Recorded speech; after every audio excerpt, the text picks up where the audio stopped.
laing aksidente karon na hitabo diri mismo sa may barangay Bula atong dakbayan sa General Santos, no?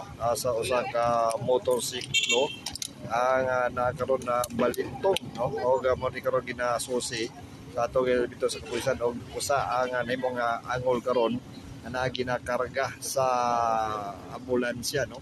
Ning sakay sa usa ka motor na natigon lamang karong gabi na. So kangit-ngit kay kini karong lugar atungod kay burn out ning gikas downtown area og Bula, mga kabumbo og muni karon atong ginapangutan karon sa trabaho ng ano nga burn out diri sa may downtown, diri sa barangay Bula nga nakabaton og kangit-ngit, no?